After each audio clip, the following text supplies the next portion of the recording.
for the Joan Quinn Profiles. As an editor for Andy Warhol's Interview, the Los Angeles Herald-Examiner, LA Style, and Detour magazines, Joan covered the social set, the Hollywood hotshots, the international art scene, the mysteries of food, the excitement of travel, and the fabulous world of fashion. Joan continues to find creative people on the cutting edge who make things happen. Here's Joan Agajanian Quinn. Hi, I'm Joan Quinn, and welcome to the Joan Quinn Profiles. Our guests in the studio, waiting to be profiled, are Nicky Butler and songwriter Shakeh. Jewelry designer Nicky Butler was born and raised in England. He went to Red Hill School in Kent, then in London, in the south of London, where he attended Camberwell Art School.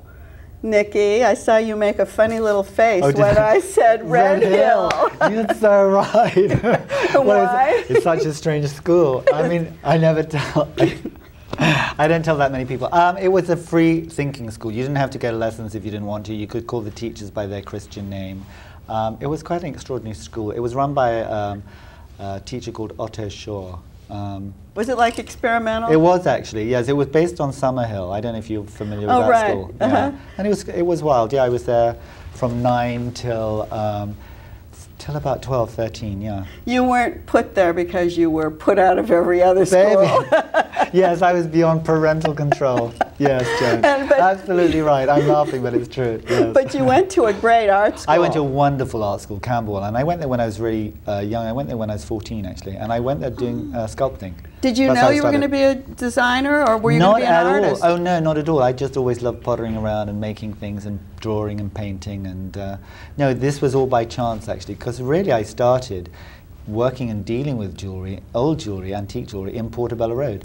Yes, but had you finished school yet? Yeah, I'd finished school. I hated school. I left school at 14. I never went back after the summer holidays. Are you kidding? And went straight to Camberwell, yeah. And then from Camberwell? Then from Camberwell, I just carried on kind of buying and selling old jewelry. I've always loved flea markets. In the 60s and 70s, yes, Nicky Butler on Portobello Road was the person. No, I wouldn't really say that at all. Well, I think we all knew you. Yeah.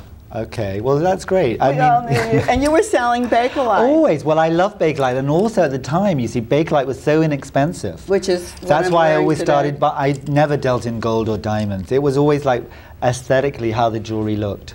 And the thing is, what was Bakelite? It was a type Bakelite's like a resin. It's a very hard, durable resin. It's like the forerunner to, you know, if you think of how those old plastic telephones were made, those really old ones.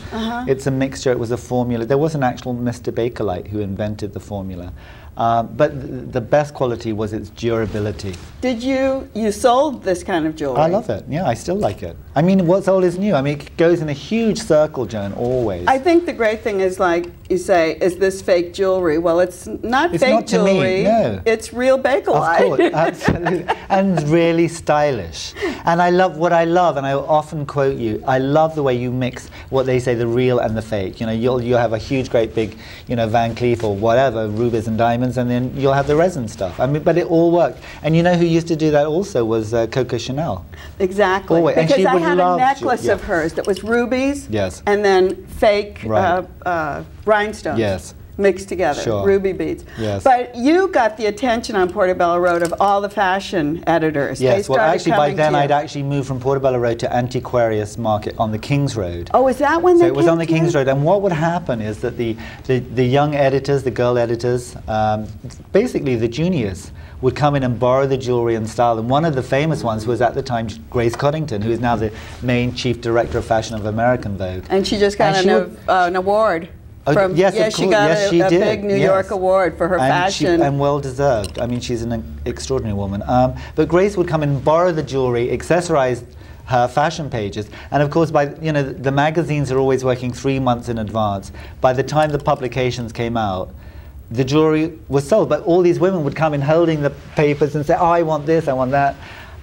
this happened several times, and then I thought, you know what, I'm going to start making small ranges. So that's how I started. Oh, that's when you started making jewelry. Where I started were you in 73. finding? Where were you finding the old jewelry? Bermondsey Market, Portobello Market, running around, traveling all over the country. Wonderful flea markets in Paris, the Marché aux Puces. I mean, I love Paris. So you were always on the move. Barcelona flea markets, Amsterdam. I traveled a lot. Oh, I mean, I love flea market. I mean, old jewelry. And filling your store then? Yes. By then, the store came a little bit later. This was the end of the 60s. I'm in Antiquarius. You didn't have a little booth there? Yes, I did. I had the first one on. Oh, yeah. As you walked in on the King's Road. Right. It was amazing. Yeah. And then in 1973, I opened a store on Fulham Road in London. Fulham Road parallel being to King's Road. So always in that same area. Which was Butler and Wilson. Butler and Wilson. And it's still there. And it's still a wonderful store in London. And I know you from there. That's when we first met. And you opened Butler and Wilson's all Japan. I did a lot. You did a lot.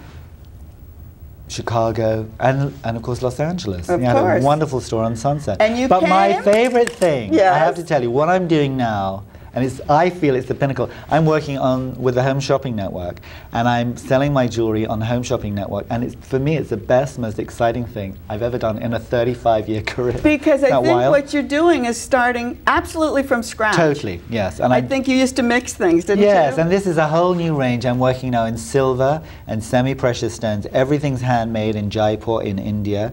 And I'm spending approximately 4 months a year in India working with the master craftsmen making the jewelry.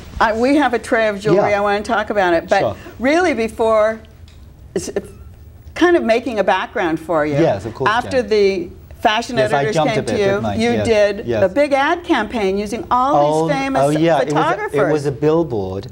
I got the side of the road of Fulham Road as a campaign, and that's how it started. It was it was the first private billboard in London, and my very, very first billboard star was Catherine Deneuve. I know. Can you believe it? Well, I couldn't believe. I mean, to start off right at the top, and it's what I've always said: the people at the very, very top, Joan, are always the best. The people at the very, very bottom are always the best, and it's all that stuff in between we got to sift through. But she came to you because she was a client of yours. I was working on a movie called The Hunger.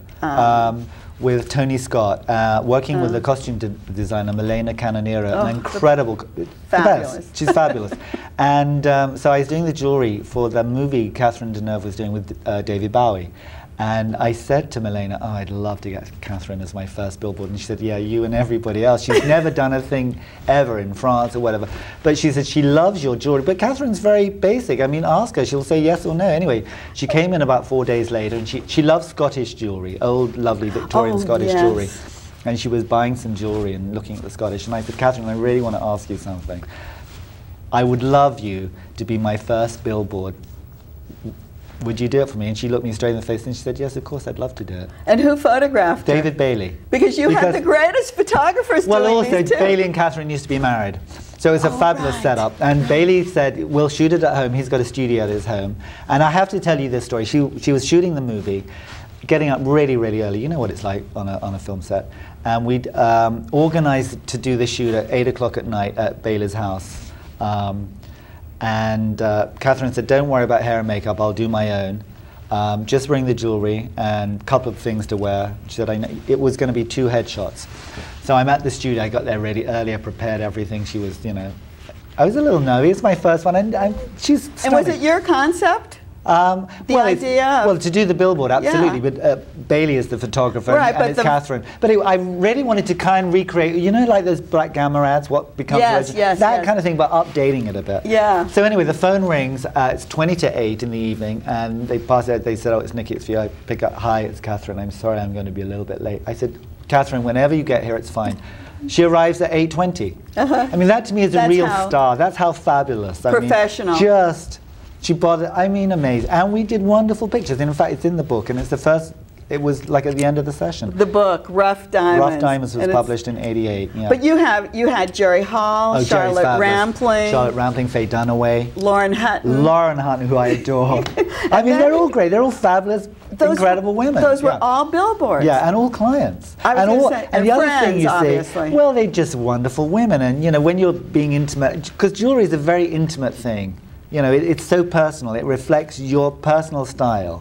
That obviously there's an intimacy over the visits and Yeah, things. Yeah, but I also think you used Helmut Newton. Oh, yeah. You used Robert Mapplethorpe, Norman Parkinson. Norman Parkinson I love. Well, we shot the Pirelli calendar because I did all the, one year I did the jewelry for the Pirelli calendar. So people believed in you. I mean, people knew that you were like a fashion trendsetter with your work. And also, you see, I have been going for a very long time, and it was, you know, it's decades, so it wasn't like just a flash in the pan thing. That's what I mean. And I built it up, and I also always carried on selling beautiful old jewelry as well. So anyone who likes jewelry, apart from liking the modern fashion jewelry, they also like old jewelry. So there was a mixture and choice and selection for a lot of And your work is in the Victoria and Albert? Yeah, I've got some pieces. I'm very honored to have that. Which is great. Yeah, and you the knew V&A, yeah. Princess Diana. Well, Princess Diana was an extraordinary client, and I mean, it was so strange. I mean, I was upstairs doing some stuff, and one of the girls phoned up the very first time she ever came in the store, and she said, "Nicky, you've got to come down." I thought, oh, we got robbers in. So I kind of rushed down, and there she was, straight in front of me. And being in England, I mean, you know what it's like. I mean, because every single day you'll see her picture on the newspaper, and she was extraordinary.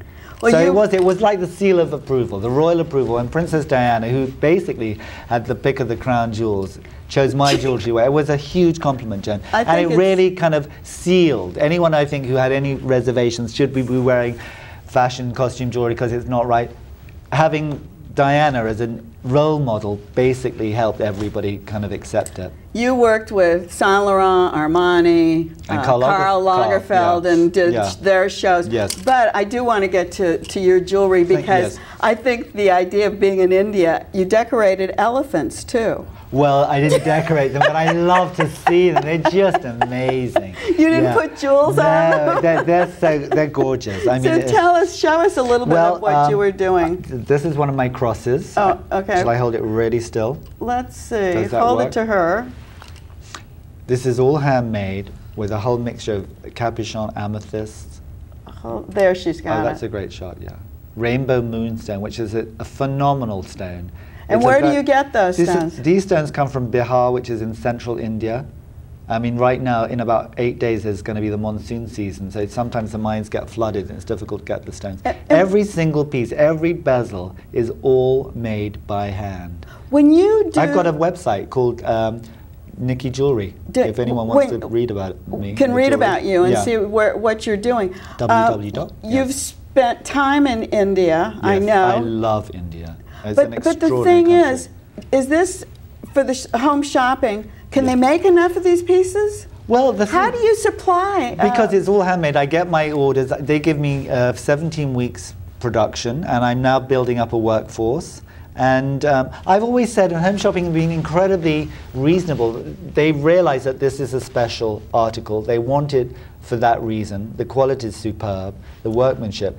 I don't mass produce it. It's only in kind of hundreds. It's not thousands and thousands. I see. So it's still a limited thing. And every piece is signed. I have a little NB logo. And you have bracelets. I do a whole range of jewelry. Bracelets, I think necklaces. if she can pan in on the, yeah, that would be great. Pan in on there. I think bracelets, it's easier. necklaces, earrings, and rings. Are you partial to one kind of stone? I like them all. They've all got their power. We can see them now. I actually do love the rainbow moonstone. It's got the most extraordinary kind of ethereal qualities. Is there enough of that so you can... Well, I keep trying to mine the rocks.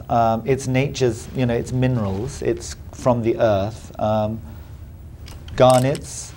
You like garnets? Garnets in India. Garnets are superb, yeah. In different colors, do they? Yeah, I use Mozambique. So it has its own color? Yeah, and then African amethyst. So all the stones come from different places. Iolite is from India. I use Arizona peridot. And where do you draw? Yes, I do. I draw it all out, and I draw to scale, and it takes ages. Oh, you draw to scale, I have to draw. too? It's almost like architectural drawings. I have to work it out, and then I'll send my book over, and then the sampling starts, and then I go, and then we sit together, and then I can tweak it and change it. And often they kind of improve on my drawings, absolutely. What city are you in India? Jaipur. Oh, in Jaipur. Yeah, and it's the center of the semi-precious stone. But you must for centuries, not just for now, for centuries. You've got to remember all those wonderful Cartier pieces from the 20s. Oh, I know. All the stones, it's all from India. I forgot, all those emeralds, those cab emeralds and well, those they come from Brazil, but they were all traded and worked, all the Maharaja's jewels. And they had to use always adore jewelry. So it's an innate skill. Jewelry making is a very, very innate thing for Indian artisans and craftspeople. So that's the perfect place. Totally. Apart from the extraordinary country and the amazing people, and I'm a veggie. I'm a vegetarian. Oh, so it's perfect. You live. And I drink tea all the time. You have a place in London. You have a place in London, a place in LA. You spend all this time in India. Yes. You must live on the airplane. Yes, I do. Do you have your own little? Miami. I mean, it's, oh, and a studio in Miami too. Yeah. Yes, because I work in Tampa so much on home shopping. So I know, but you know, I've got the energy. I've been given this extraordinary opportunity, and I want to go for it. Good. That's how I feel, Joan. I'm so glad. I've always rushed around. I'm glad you came. Yes, I'm glad you were here today. It was fun. Well, we just ran into each other, and you said you didn't know I was in town. Well, because I was getting my hair done by Menage a Trois, who does my hair. And he does it superly. Yes, yeah, William. Yeah. William Escalera. And so he brought us together. Yes, absolutely. Good to see you. I'm glad he did. Lovely Don't go away. We'll be right back with singer-songwriter Shakeh.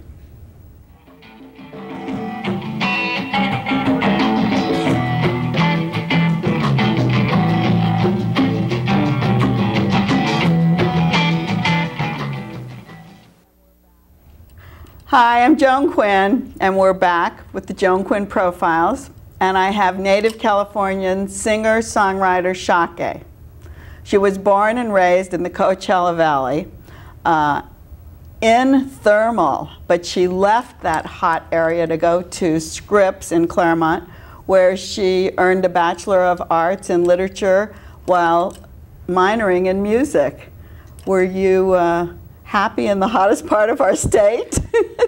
Well, the whole thing is with Thermal is it's the same old thing. When you're a kid, it's all wonderful. My mother kept us busy with Girl Scouts. She kept us busy with swimming team. I never realized I was in the middle of nowhere until I left. Yes, left and came back. We were in the swimming pool constantly. Oh, so you just carried on. Yeah, I mean, you know, you just kind of like just did it, and I was like the only girl on the boys swim team in high school, and you know, that has its advantages. So what do we call that, the Coachella Valley? The Coachella Valley. And they're famous for? Dates. That's it, okay. My first job was working in Laughlin's Date Gardens, making date shakes. Is that right? That's true, it's a true story. Did you like dates?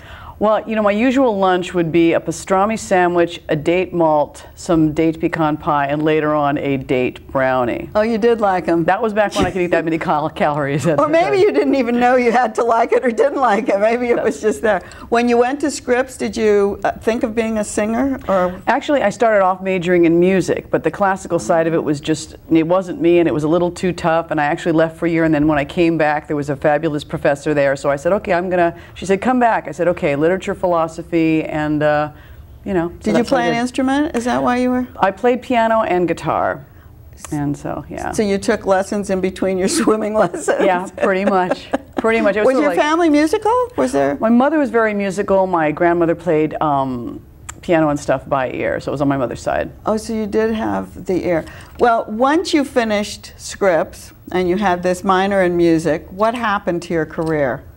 Well, I just kind of got set adrift. You know, I had like the college boyfriend that broke my heart, took off with my best friend, so then I took off to Arizona. Then I took off with this band to Gallup, New Mexico. That's another story. You took off with a band? Yes. But were you singing then or playing? Yes, I was singing and playing. Oh, you were? And I always just kind of like, for a while I lived in Arizona, then I ended up in Seattle, and now I'm here, and I split my time between LA and Seattle. I did see that on your bio that you were in Seattle, which is like the center of music, theater. It's such a great cultural city. Did you utilize what they had there? I utilized it to a certain extent, and then someone told me if I was really serious that I needed to come to LA.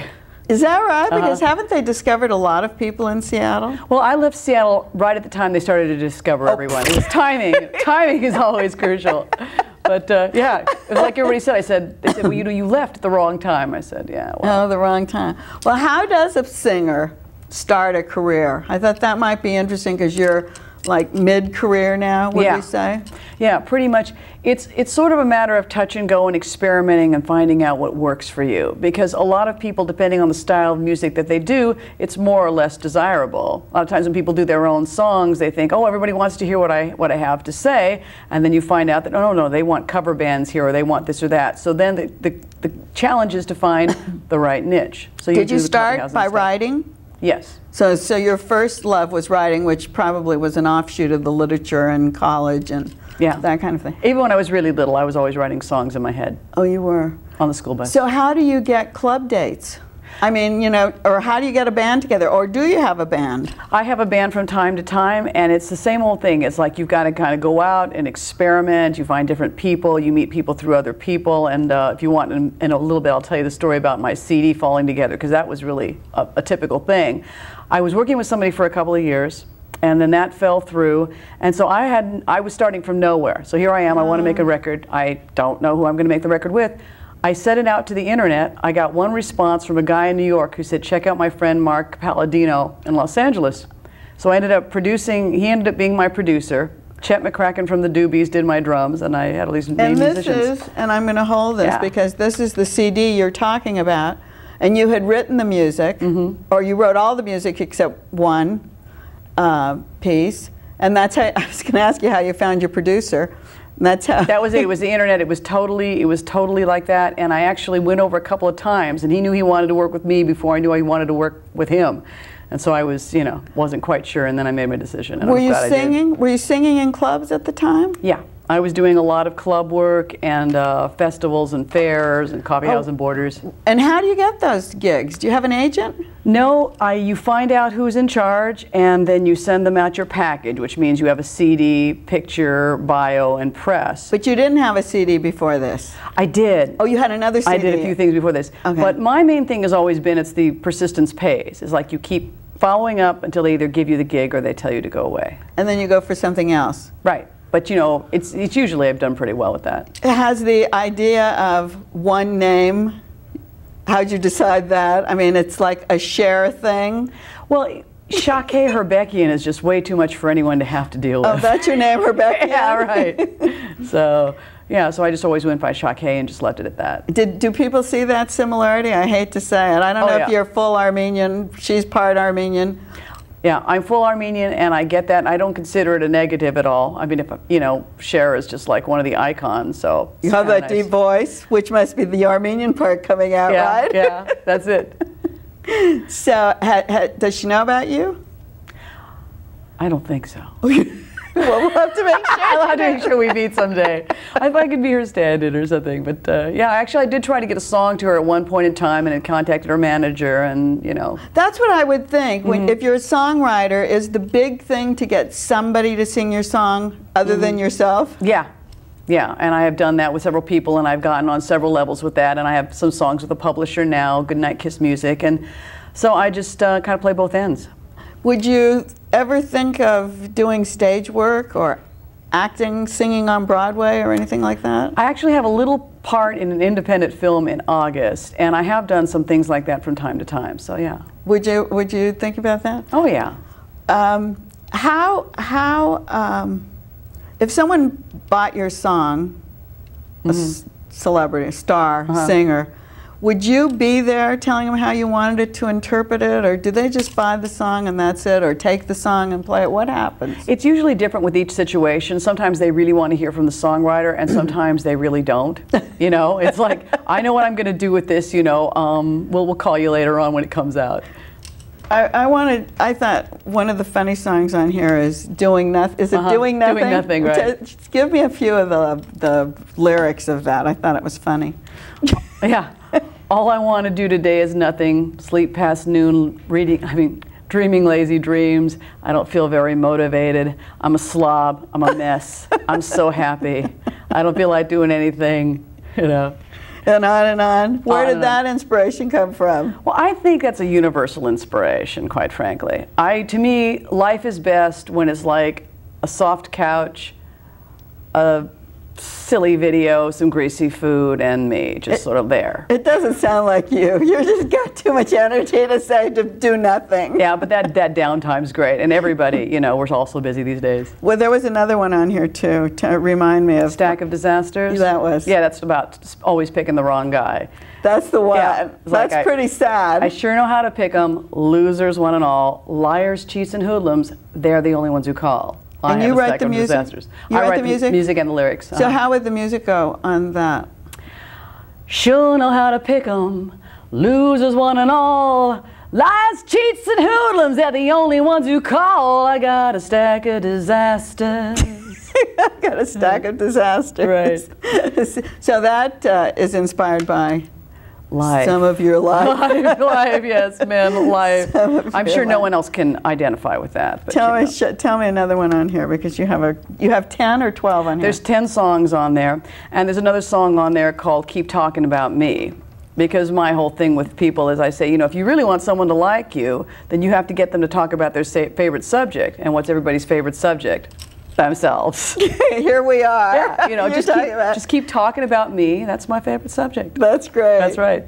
So all of these things are pretty basic. Could they be country western, or are they rock and roll, basically? I call it pop-tail rock, which is pop rock that's got stories. And some of the stories, of course, are deep and insightful, and some of them, as you pointed out, are rather silly and shallow. Did I say that? Well, you didn't say it, I will. Did the Armenian part of your life have any influence on what you're doing now? I'm sure everything has an influence on what you're doing now. Part of my thing is I haven't been a really great Armenian. Or did it go the other way? Did your life have some influence? It went the other way, Or have some influence on being Armenian? Yeah, I was just sort of like, well, I'm proud of being Armenian, and yet a lot of the defining things that I see other people doing that are very Armenian-esque, I don't do. Like speaking? Do you speak? Oh, no. Cooking? No, God, that's terrible. My husband said he's the only man to ever marry an Armenian and lose weight. And you don't have any of those good recipes? Well, my mother's visiting this week, and we'll have her cook something. Oh, that's good, good. So she has the recipes intact. Tell me just about a few of the clubs that you perform in around Los Angeles, because they'll be familiar to our viewers. Well, I played at the Mint, which is, of course, one of my favorite rooms, and I did that with the Chick Singer Night back in April, which is really great because they give you a great band, and 4 girls do that, and that was very cool.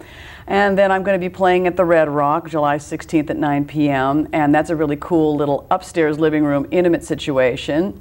And then I played at Highland Grounds, which is a coffee house type place, has really good sound. And let's see, 14 Below. Also done some shows at the Ice House out in Pasadena. I'm going to do a benefit with Lily Tomlin on in October. That's Sunday in October, I think 21st to 23rd. So I've been doing some of, different clubs and a little bit of the comedy thing and mixing it up. Oh, do you do stand-up too? Not officially. But you do during your show when you introduce your... All my songs have got stories and got things going on, so usually in between I'm talking a lot. And I think that makes a big difference. People want to hear more about you and how you react with the audience. Well, it's interesting because you always think you don't want to talk too much, but people seem to really get into the stories and the whole reason behind everything. And I hope we brought them your story today. Yeah. Keep looking for Shakeh. Thanks for being with us. Thank you for having me, Joan. Look at all those places that she mentioned, and keep writing to 777 South Figueroa, 44th floor, Los Angeles 917. And we'll see you next time on the Joan Quinn Profiles. Bye. Bye. Thank you.